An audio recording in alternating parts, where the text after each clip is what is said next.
एक लड़के की उम्र 27 साल हो जाती है और तब जाकर उसकी शादी होती है। दुल्हन को वो हद से ज़्यादा प्यार करने लगता है।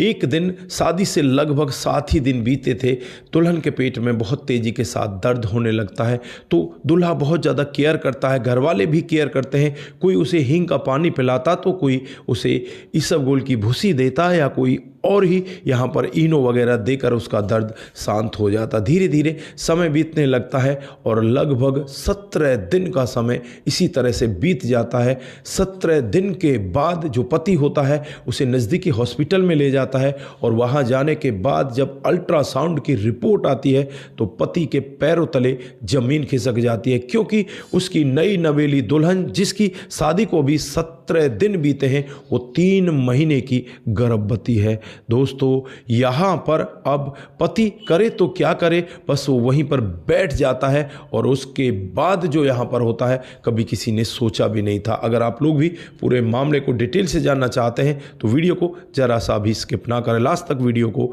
जरूर देखिएगा। नमस्कार, जय हिंद। आप देख रहे हैं APH न्यूज़ राहुल रावत के साथ। दोस्तों आज की जो हकीकत की घटना आप लोगों को बताने जा रहा हूं, उत्तर प्रदेश में एक ज़िला पड़ता है अमरोहा और इसी का डिडोली थाना क्षेत्र है। इसी के अंतर्गत एक गांव जिसमें आंसू नाम का एक लड़का रहा करता है जिसकी उम्र 27 साल हो जाती है। आंसू यहाँ पर अपने समय को ऐसे ही व्यतीत कर रहा है। माँ बाबूजी यहाँ पर उसके लिए लड़की देखने लगते हैं और फिर यहाँ पर उत्तर प्रदेश के संभल के असरियोनी थाना क्षेत्र के अंतर्गत एक लड़की को देख लिया जाता है जिसका नाम सोनम होता है। दोस्तों 28 जनवरी 2026 को इन दोनों की शादी तय करने का वादा किया जाता है और निश्चित डेट पर ही इन दोनों की शादी हो जाती है। जो दुल्हा होता है आंसू वो बड़ा खुश होता है और खुश होकर अपनी दुल्हन को लेने के लिए बारात डीजे बैंड बाजे के साथ उनके घर पर पहुंच जाता है और बड़े ही भव्य तरीके से यहाँ दूल्हे का स्वागत भी होता है।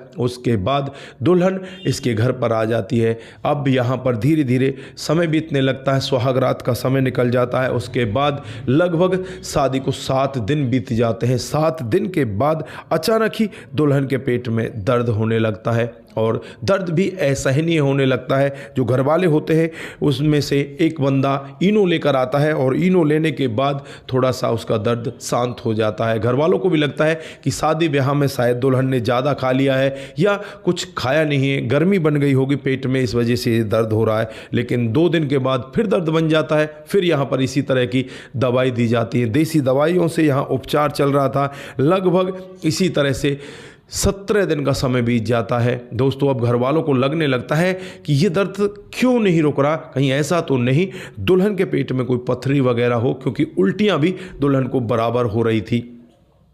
अब यहाँ पर जो पति होता है आंसू वो अपनी पत्नी को बहुत प्यार करता है और उसे नज़दीकी एक प्राइवेट हॉस्पिटल के अंदर ले जाता है।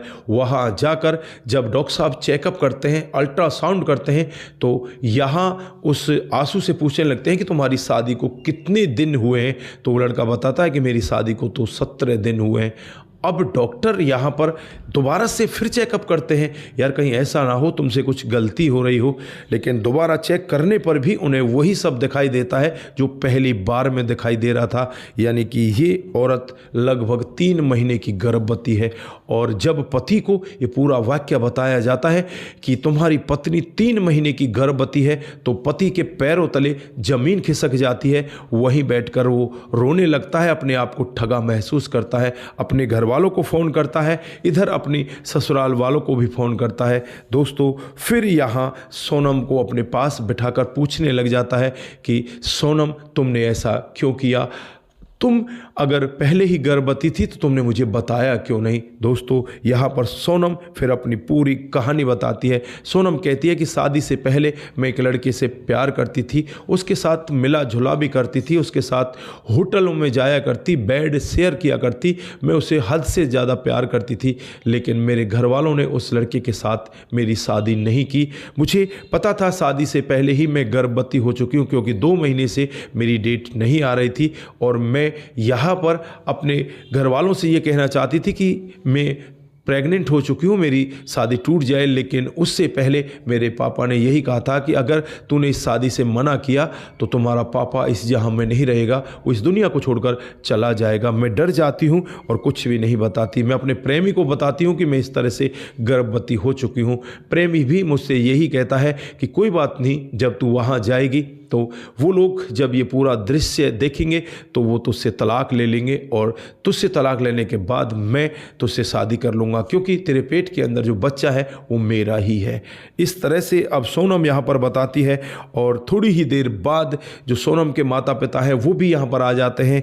आपस में इन दोनों परिवारों का झगड़ा होने लगता है, तुमने हमारे साथ में ऐसा क्यों किया। और फिर सोनम के परिवार वाले सोनम को लेकर यहाँ से अपने घर चले जाते हैं। इधर ये लड़का नज़दीकी पुलिस स्टेशन में पहुंच जाता है और वहां जाकर पुलिस वालों को पूरा वाकया बताता है कि किस तरह से मेरे साथ में ठगी हुई है, किस तरह से इन लोगों ने मेरे साथ में धोखाधड़ी की है। दोस्तों, पुलिस मामला दर्ज कर लेती है और अब यहां पर ये सारा मामला भविष्य के गर्भ में छुपा हुआ है कि आगे यहाँ पर होने वाला क्या है। क्या यहाँ पर सोनम अपने प्रेमी से शादी कर लेगी या सोनम इस बच्चे को गिरा देगी। दोस्तों, आगे इस सब में जो भी कुछ होगा वो अगर हमारे पास इसकी खबर आती है तो हम आपको ज़रूर बताएंगे। बाकी यहाँ पर फ़िलहाल अब तक की जो कहानी आपको हमने बताई इसमें 1% भी झूठ नहीं है, बिल्कुल 100% सत्य है। और वो लड़का अब बिल्कुल बहुत ज़्यादा परेशान है, एकदम से डिप्रेशन से में चला गया है कि मेरे साथ में इतना बड़ा धोखा क्यों हुआ। दोस्तों, आप यहाँ पर क्या कहना चाहते हैं, आपकी जो भी राय है एक बार कमेंट बॉक्स में ज़रूर दीजिएगा। आज के लिए बस इतना ही, फिर मिलते हैं किसी नए मोड के साथ। तब तक के लिए आप अपना ख्याल रखें, परिवार का ख्याल रखें, सतर्क रहें, सावधान रहें, रिश्तों की अहमियत को ज़रूर समझें। नमस्कार, जय हिंद, जय भारत।